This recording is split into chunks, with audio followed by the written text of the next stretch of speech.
Hey, Job Drops here, where you can get news and views on jobs teachers don't tell you. And today in our entrepreneurship series, we'll be covering Daymond John. Now, who is this man? You may know him as best as the person on Shark Tank, one of the investors, and he's also known as the CEO of Fubu, founded in 1989. Also, he used to work at Red Lobster during the first 6 years of Fubu's existence. He also sold customized pencils to his peers in the first grade class and came up with ideas to start an apparel company. And his mom helped him mortgage her home a second time to support that venture. He is also founder and the CEO of Blueprint Co., a co-working space in Midtown Manhattan, as well as the Shark Group, a brand management consultancy.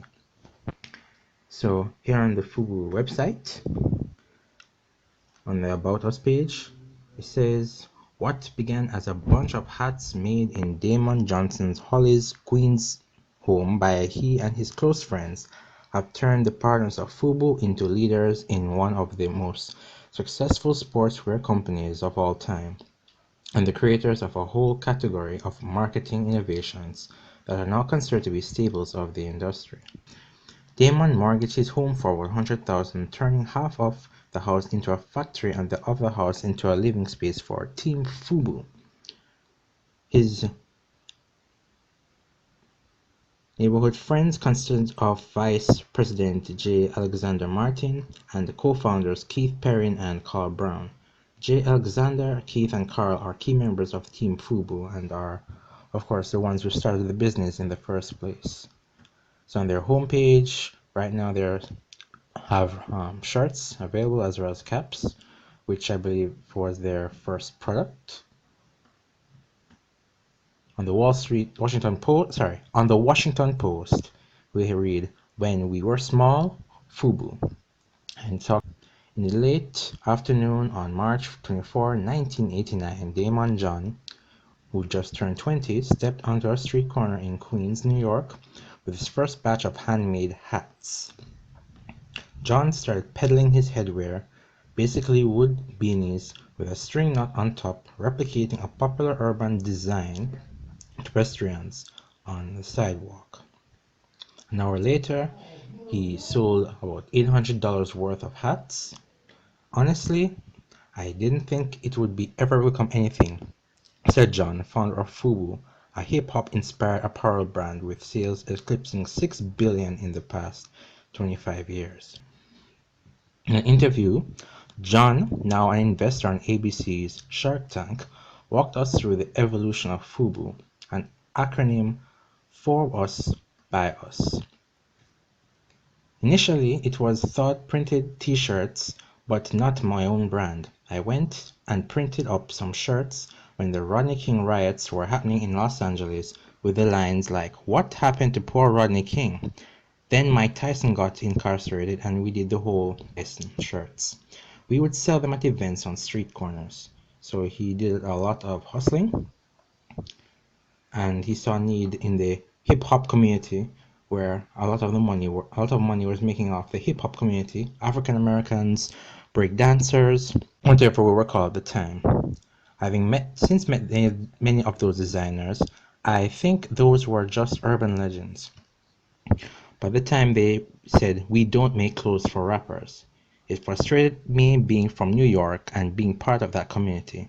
So he came up with the concept of a shirt that would also appeal to people who loved hip hop. First, they were almost like ski caps with a string tied on top. I had seen people wearing them and they were selling for about $20 in stores. I thought I could make them and sell them for less, so I sold mine for $10. My mother actually taught me how to make them. John, I don't remember the exact moment. Being young kids who never thought this would amount to anything. We probably sitting around in the basement, drinking beer and playing cards, and we just came up with the idea of Fubu. According to the hundreds, In a book he co-authored, Brand Within, John explained that one of the major factors that led to the company's demise is that they had too much product. This is in reference to the 2001 failure, where they no longer sold within the US. Once you hit markdown bins, it's tough to climb out because you've lost the sense that your clothes are fresh and vibrant, he writes. By 2003, Fubu left the US markets, except for its footwear division, and built businesses in Europe and Asia. So he may fail in one country, but he found success in others afterwards.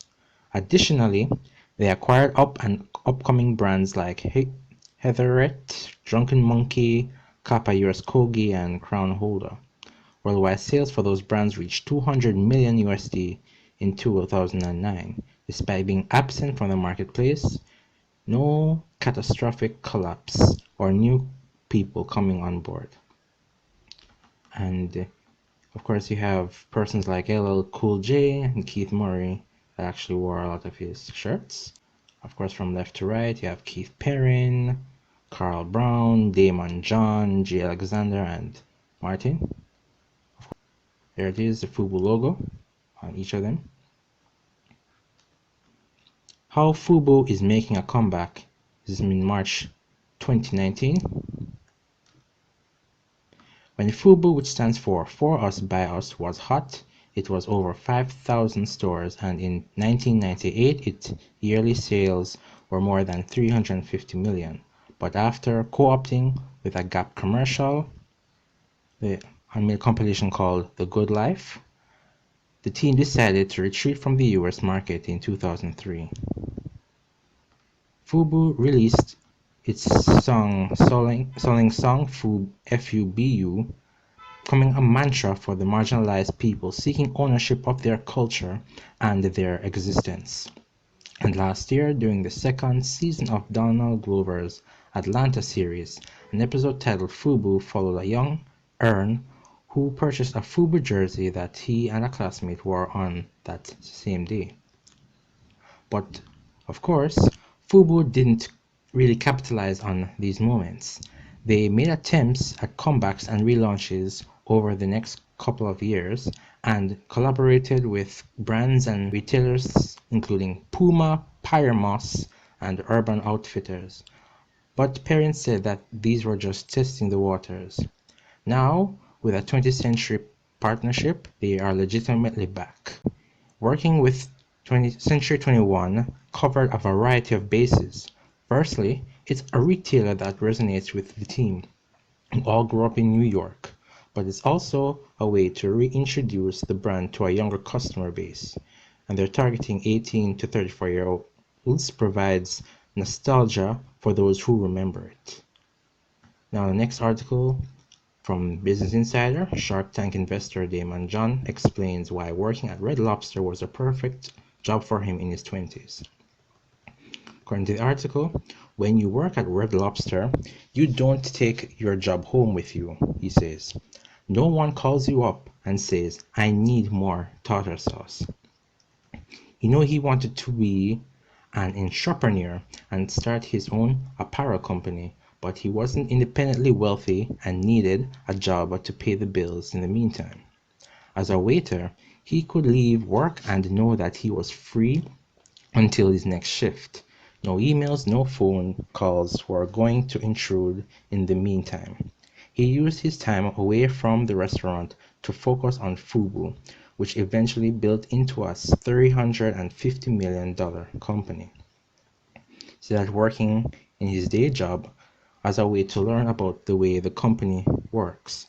By studying the reports that the company would put out for shareholders, he came to understand what made the franchise profitable. He says they only made money on appetizers, liquor, and desserts. If somebody comes in and you can sell them an appetizer, liquor, or dessert, you've made profit. Having the first sale is worth nothing. That's just the acquisition cost. So key lesson, it's easier to upsell current customers than it is to find new ones. So one lesson he found that is that always focus on your base and actually focus on what sells for your business. So it might not be necessarily the shirts as he said, but whatever else he invests in is what sells. I felt that business was calling me, he explains. Everyone comes across that. You have to say, how am I going to feel if I don't take this leap of faith right now?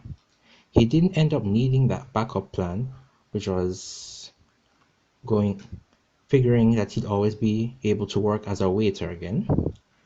But he's never regretted the years that he spent as a waiter. So that's it for Shark Tank investor Daymond John. I hope you enjoyed the content. I will link some of these articles down in the description below. Please remember to give it a thumbs up, subscribe to the channel, and ring that notification bell so that you will get further updates. This has been Job Drops, and I'll see you in the next video.